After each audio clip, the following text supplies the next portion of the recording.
So thanks a lot, Hugues, for the invitation. And so I'm very pleased to be here, and I will just present you what we are doing in our lab regarding trying to identify genetic vulnerabilities that are at the interface between DNA damage response and the anti-tumor immunity to try to find new treatments for patients.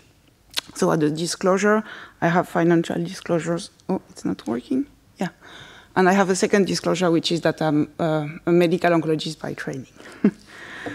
So this is an overview of the presentation, which I'll first give an example of synthetic lethality in ERCC1 deficient non-small cell lung cancer, a second one in PBRM1 defective clear cell carcinoma, and then as a clinician I will try to explain you how we try to translate this into a clinical trial, and finally I will give you some unpublished results about a novel synthetic lethality that we identified and on which we are collaborating actually with Philippe.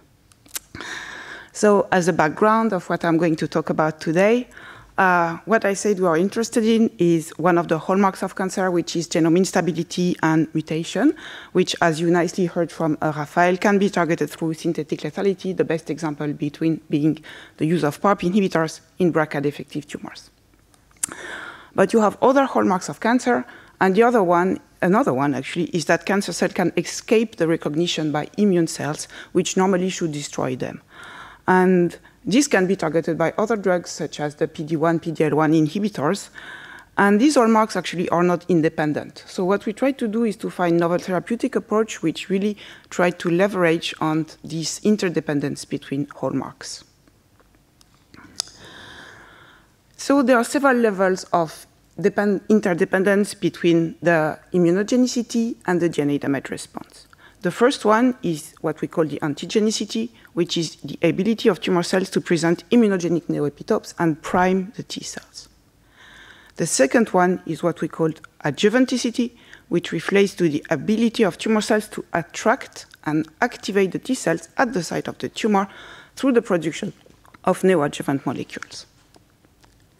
And the final one is reactogenicity, which the ability of tumor cells to trigger the function of T cells once they are at the site of the tumor and then kill the tumor cells. And DNA damage can basically modulate all these three characteristics, and what I'm going to focus on my talk is the modulation of adjuvanticity, which is basically the ability to attract these T cells. So how can DNA damage basically modulate this? One example is the activation of the cGAS-STING pathway, of which I'm going to talk about later.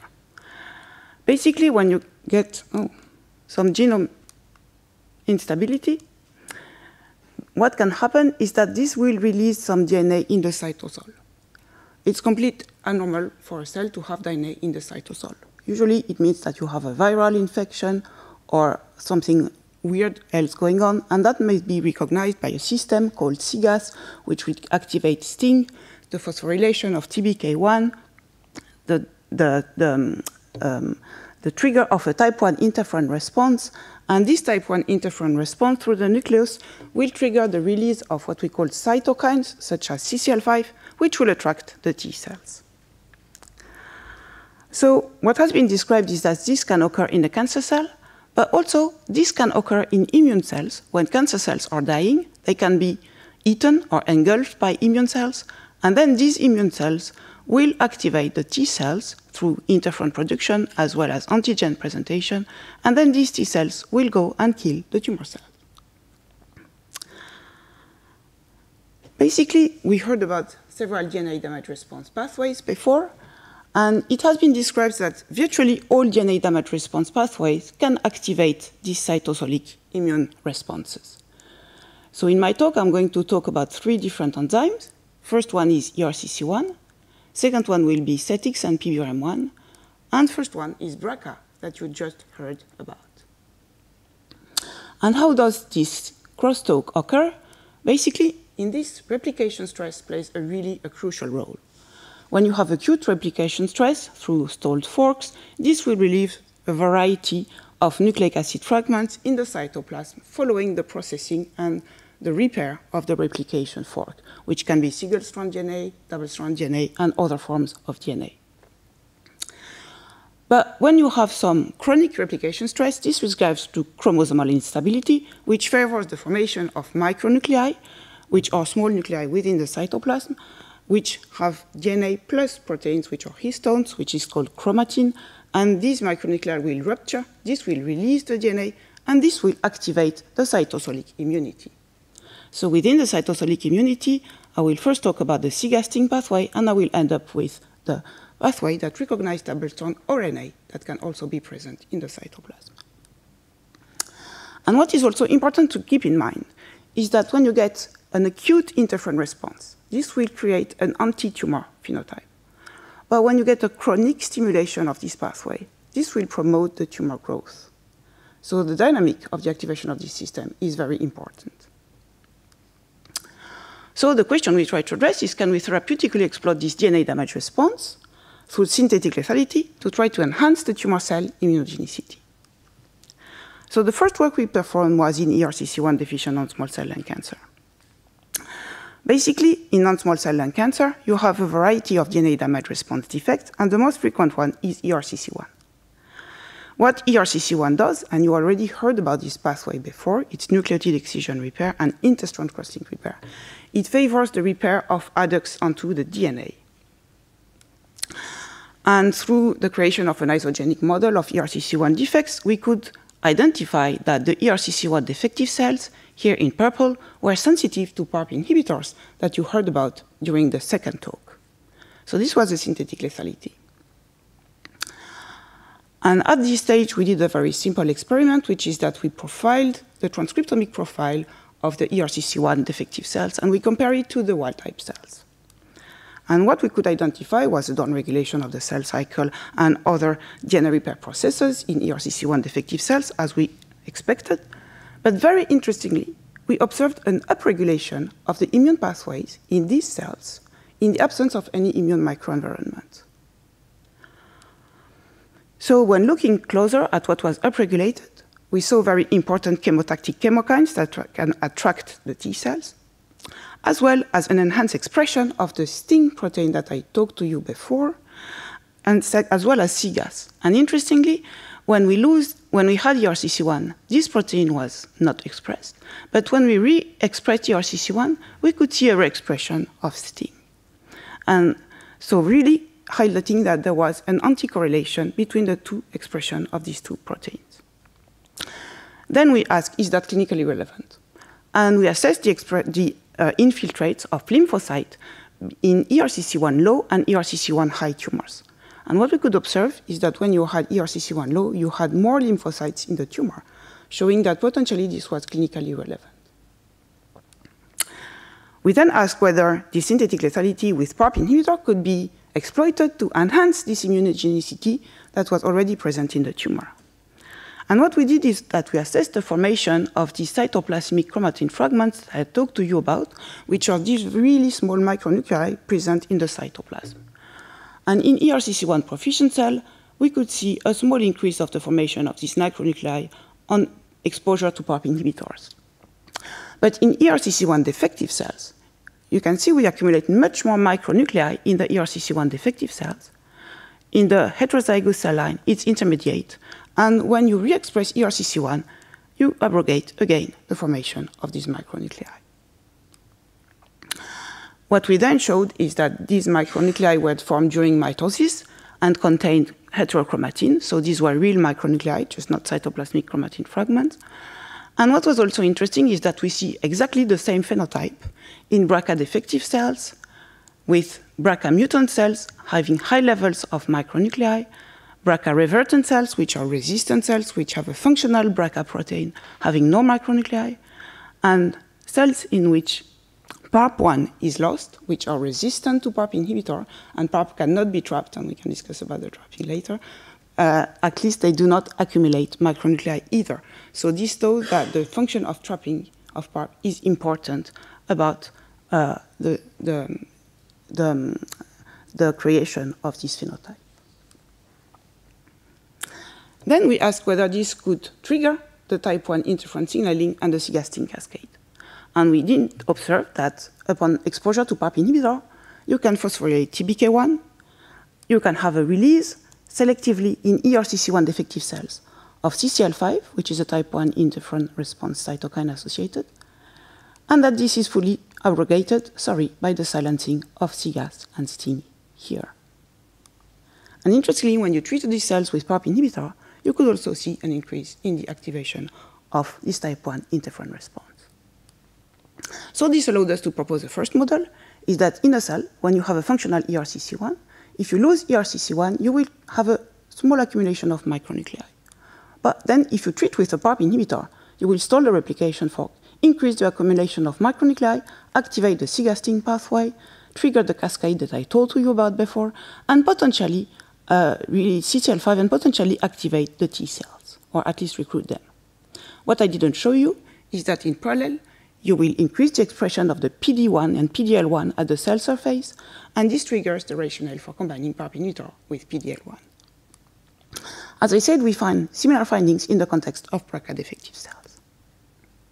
Interestingly, at the same time, another paper was published that said that the activation of the cGAS-STING pathway occurred in dendritic cells, so in immune cells, but not in cancer cells. I'm going to tell more about that later, coming from patient samples. So now I'm coming to the second story, which is PBRM1 deficiency in clear cell carcinoma. So PBRM1 is a tumor suppressor gene which belongs to a chromatin remodeling complex. So it's not a DNA repair gene per se.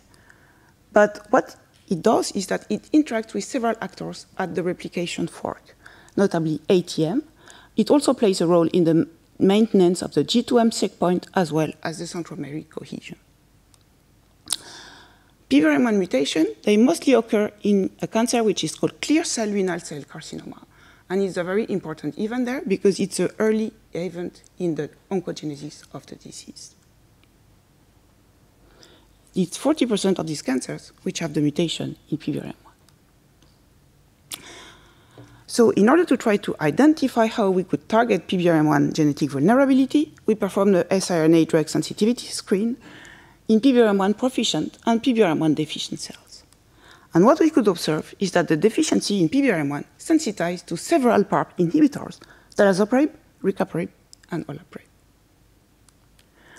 So because we used a model that was not clinically relevant at the beginning, we thought maybe this is cell type specific, and we assessed this in several cell line models.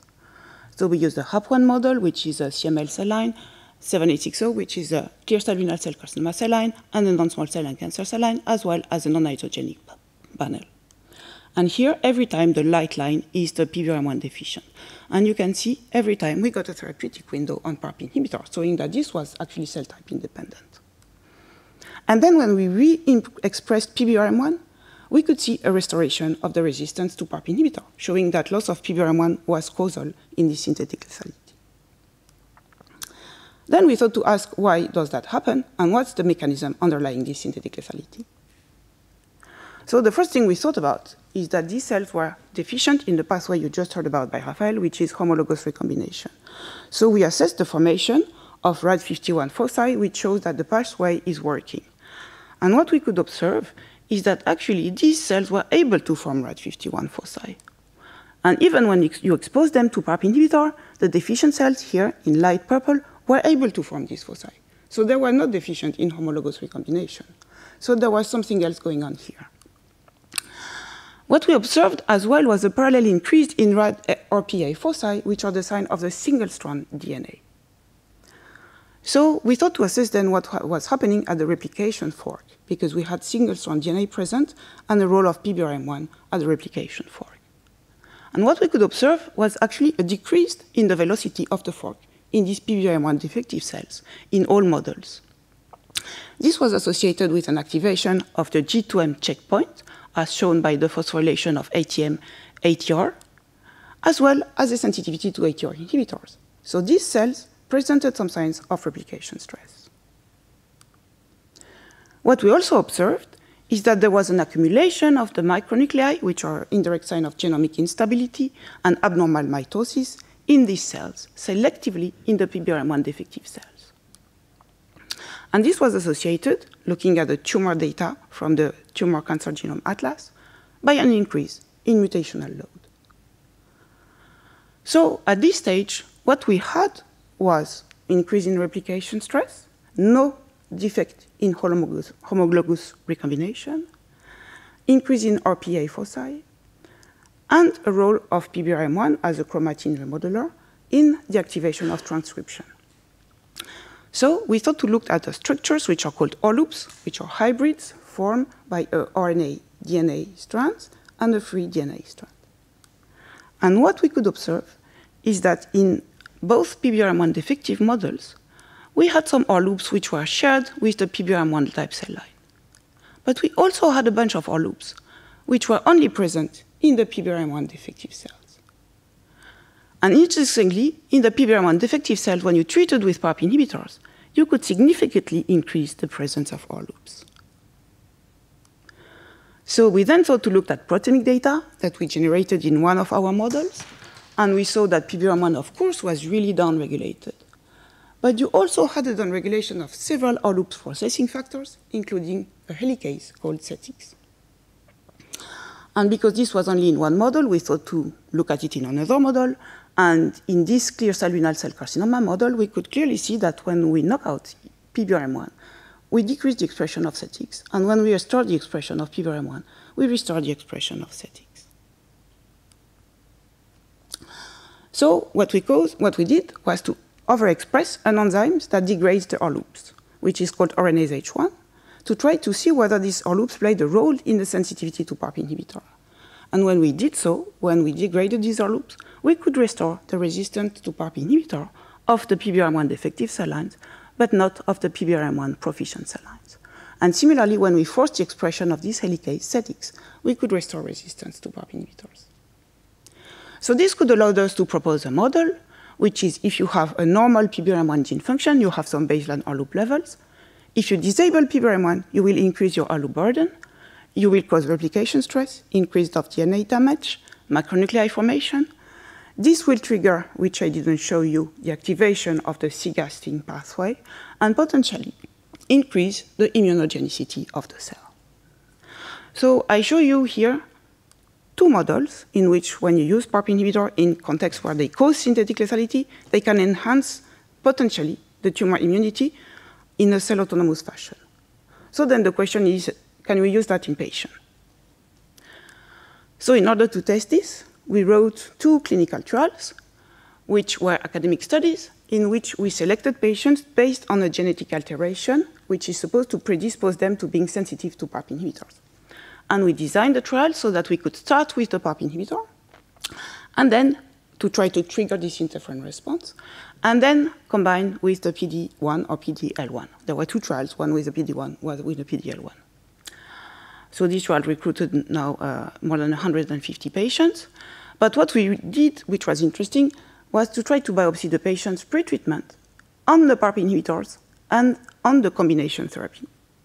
And what we did then was single-cell analysis of these sequential biopsies to try to see the evolution over time of the cell composition, the pathway activation, and the TCR clonotypes.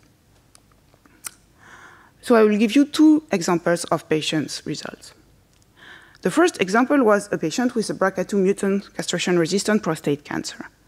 So this is the integration of the 3 time points. It means that we have cells coming from the 3 time points, we put them together, and we analyze them. And as you can see, we could confidently identify some cancer cells, prostate cancer cells, and cycling cells. And then when we looked at the evolution over time, you can see that these prostate cancer cells in orange and the cycling cells in blue are decreasing in abundance. At the same time, you see an increase in the CD8 T cells and in the AK cells, and this seems to occur as early as on PARP inhibitor. And actually, this patient responded to the drug. So as you can see, this is actually a liver from the patient. All these black dots now, this is the liver. This is metastasis. Again, the liver, metastasis here. And this is the liver after treatment. So you see no more metastasis at here. It's after 3 cycles of treatment. Now we looked at what happened in these cells that we biopsied. And here, this is a bit of a complicated graph, but I will drive you through it. In pink, you have the baseline. In green, you have the treatment PARP inhibitors. And in orange, you have the combination therapy. This is the pathway we are looking at. And these are every cell population. So in every cell population, you can see the 3 time points. And basically, so in here I've put in red the tumor cells, in blue the immune cells. We could see that they could activate the apoptosis in the cycling cells and in the prostate cancer cells, which correlates with the response and correlates with the decrease in the tumor burden. But what was most interesting to see is that we also saw the activation of these DNA sensing pathways in the prostate cancer cells and in the cycling cells as early as on PARP inhibitors, really suggesting that this was occurring in the cancer cells. We also see this activation in some population of immune cells, suggesting that this could actually happen in both. We then looked at the release of TCL5, which again occurred both in the cancer cells and in some immune cell subpopulations. And we also looked at the antigen presentation, which was also increased as early as on PARP inhibitors in cancer cells, as well as in myeloid cells, interestingly, which could be the cells that engulf the dying tumor cells and then present the antigen through a cross-presentation to immune cells. So we looked at the TCR, which are the T-cell receptor at the surface of the cancer cell, of the tumor cells, of the immune cells, sorry. And what was interesting is that we had at baseline one TCR which was overrepresented. That's called hyper-expanded. These are the functional ones, usually. The other one you don't really care about, the rare ones. And this TCR actually seemed to decrease on PARP inhibitor and then reappear on PARP inhibitor. But this is a quantitative assessment. So we look at the qualitative assessment to see whether these were in the same TCR. And actually, it was this same TCR that was present at baseline that decreased on PARP inhibitor and that hyper-expanded again on combination therapy with the immune therapy. So this really suggested that the cGASTing pathway and interferon type 1 response was really important, and that all these other TCRs that are generated here, potentially recognizing neoantigens produced by PARP inhibitors, are not really functional and the cells don't really care about. They're quite random and they're not immunogenic. So now I'm going to give you another example, second patient, RAD51 mutant non-small cell lung cancer. Here, a bunch of tumor cells, cycling cells. As you can see, this increased over the course of the treatment. And here again, we had no activation of apoptosis, no activation of cGASTing. I'm not showing that. But what I'm showing is that we could hope there could be a response because we had an activation of the TCR signaling pathway in the lymphocytes. But actually, this was associated with an increase in PD-1, so we blocked it with the PD-L1, so why did it not work? Well, we saw a concomitant activation of CTLA-4, which is another checkpoint. And that's quite interesting because you have clinical trials which have assessed PARP plus CTLA-4, which seems to be even potentially more efficient than PARP with PD-L1. So potentially something to look after here. And so now going to the final part of my talk, which will be slightly different, but which is in link with that, which is the identification of a novel synthetic lethality at the interface between DNA damage response and immunity. So this will be based on the BRCA deficiency, which, as you know, is the clinical setting in which actually PARP inhibitors are being used. It affects what we call the BRCA spectrum, so it means it occurs in different tumors, in breast cancer, in ovarian cancer, in prostate cancer, and in pancreas cancers. And as Raphael said, the use of PARP inhibitors has brought some benefit, but still the patient will always ultimately relapse, and we really need other approaches for this patient with survival that are very poor in some cancers, such as pancreas cancer. So we thought, well, we would carry on looking at the mechanism of PARP inhibitors and try to really understand how these drugs work and whether they could potentially activate other cytoplasmic sensors rather than just only the cGASTing as we previously described. So we used an isogenic model of BRCA deficient light, which was created in Chris Lord's lab, and this is a triple negative breast cancer cell line where you will have the mutant cell line is the one that does not have a functional BRCA, and the revertant cell line is a cell line that has a second mutation which has put back the protein in frame, which allows to have a functional BRCA cell line. So here, the revertant will always be in yellow, and the one with the BRCA deficiency will always be in red. And this is work performed by extremely talented, outstanding postdoc, Romain Chabanon, at the ICR, and then in Paris, and in collaboration with Philippe. So we were looking at this mechanism of PARP inhibitors, and of course we used basically an siRNA drug screen. So it means we used a panel of siRNAs, which were modulating all the sensors that I talked to you about, the cytoplasmic sensors that were recognized, double-strand DNA, single-strand DNA, double-strand RNA, single-strand RNA, and so on and so on. And we treated these cells with this siRNA panel. We had one control arm with no PARP inhibitor treatment, which I'm displaying here, and one treated arm with the PARP inhibitor treatment.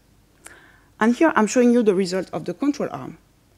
In the absence of PARP inhibitor treatment, you can see that one of these siRNA was strongly synthetic lethal with the deficiency in BRCA. And this was the siRNA against a protein called ADAR1. So I didn't talk about ADAR1 before, so I'm going to give you a brief introduction about what this does. So it stands for adenosine deaminase, and it edits the RNA. It's an RNA editing enzyme, which transforms the adenosine into inosine onto the double-strand RNA. It exists as 3 paralogs, and the one which we're interested in is the paralog ADAR1, the first one, which exists as 2 isoforms, one which is P110, which is located in the nucleus, and one which is P150, which is inducible by interferon and is located in the cytosol.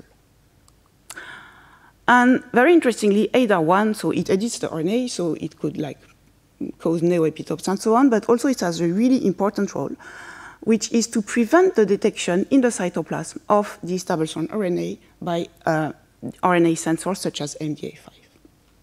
And the best clinical illustration is that in humans, when you have an ADAR1 deficiency, you get a type 1 interferonopathy that Philippe is the expert about, which is called Aicardi-Gouttière syndromes. So this is a really clinically relevant enzyme, even in human biology. So what happens in the cancer cell when you have, as I told you, if you remember one of the slides, I showed a dichotomy between chronic and acute interferon signaling. So when you have a chronic interferon signaling, this will induce the expression of ADAR1. I told you it's interferon inducible. This will favor the A to I editing, and this will prevent from the recognition of these sensors. Okay? But then if you don't have ADAR1, what will happen? You don't edit your RNA in the cytoplasm. This will be recognized by MDA5, RIG1, and so on. This will trigger an interferon response, release of interferon beta, and this will be a positive feedback loop, which will cause a surge in cytokine production and inflammation. But what it also does is that it activates PKR, and this will cause a translational shutdown, which will favor apoptosis of the cell. So this was for the nuclear role of ADAR1. The cytoplasmic role of ADAR1, sorry. But over the past 2 to 3 years, there have been a bunch of papers which have been coming out describing also a nuclear function for ADAR1. Basically, the P110 isoforms facilitate the resolution of R loops at telomeres. It also promotes the activation of ATR at replication fork by favoring loading of topo1. And in the micronuclei, it also generates deoxyinosine residues on the DNA and prevents the formation of chromotripsis. So there is 2 roles, one in the cytoplasm, one in the nucleus. So we had this novel synthetic lethality, and of course the first thing we tried to do was to revalidate it. Was it just a false positive of the screen? So we used our model, and instead of using high throughput, we first revalidated by sRNA, then we validated by shRNA, and then by CRISPR-Cas9. So really something which is very important, at least in this model. But then the question is that, is it specific of this cell line, or can we also see it in other models? So we use a variety of BRCA isogenic and BRCA non-isogenic models from various backgrounds, as you can see, like MEF, colorectal carcinoma, TNBC from mice, and so on. And we basically could revalidate this synthetic lethality across models and across species. So a very potent synthetic lethality. So what we then looked at was the nuclear consequences of this synthetic lethality. And we first, of course, looked at the formation of DNA damage. And we could see that the silencing of ADAR1 could selectively cause DNA damage, as measured by gamma H2X foci, in BRCA-defective cells. And this was associated with accumulation of micronuclei, potentially signing genomic instability, again selectively in BRCA-defective cells. We then looked at replication stress, of course, because you may remember that this enzyme has a role in activating the replication stress response. And basically, we could see that, again, there was a selective accumulation of RPA foci, single-strand DNA, in BRCA-defective cells upon ADAR1 silencing. And I'm showing you here only one model, but we've validated this into all our models. This was associated with activation of the replication stress response, as measured by the phosphorylation of CHEK1. And then, of course, what we ask is that whether there was also a role of the cytoplasmic function of this enzyme in the synthetic lethality. So we, of course, first measured the activation of the cytoplasmic sensors that ADAR1 is supposed to prevent from the activation. And what we could see is that we could activate, upon ADAR1 silencing, these RNA sensing pathways selectively in the BRCA defective cells, but not in the BRCA proficient cells. And that this was associated with a type 1 interferon response as measured by interferon beta 1 and CCL5. So there was potentially also a role of the cytoplasmic function of this enzyme in the synthetic lethality. But so far, this was very descriptive, and we could not really see whether this was causative in the viability of the cell. So what we very naively do was to treat the cells with a drug that blocks the JAK1, which is one of the secondary response of the interferon pathway type 1 activation. And when we blocked JAK activation, we could rescue the synthetic lethality, showing that this cell autonomous activation of the type 1 interferon plays a role in the synthetic lethality. And conversely, when we treated the cells with type 1 interferon, we could cause the synthetic lethality in the BRCA proficient cells, showing that there was a kind of, this was the opposite experiment. If you're in the BRCA defective context and you block the interferon response, you will rescue the synthetic lethality. And if you're in a BRCA proficient context, but you will add interferon, you will cause the synthetic lethality when you silence ADAR. So this is really where we are in that story. So this is ongoing work. And basically, the conclusion of all this is that I think it's really interesting to try to understand really how the drugs work, because we proved that beyond the traditional DNA damage response function, PARP inhibitor can also activate the cell autonomous immunity. They can also influence the R-loop metabolism. This is something that we proved in the lab, that we have tried to translate in the clinic in academic basket trials. And the single cells that we did on pre-treatment and untreated biopsies could really try to show that at least some of this was true, but other hypotheses were true as well, which is really important to know to better treat patients. And finally, this also allows us to identify a novel synthetic lethality between BRCA and ADAR1. So I thank you for your attention, and I really want to thank all these people who are contributing to this work. And first of all, Romain Chabanon, who is really outstanding and has been driving most of the work I presented today.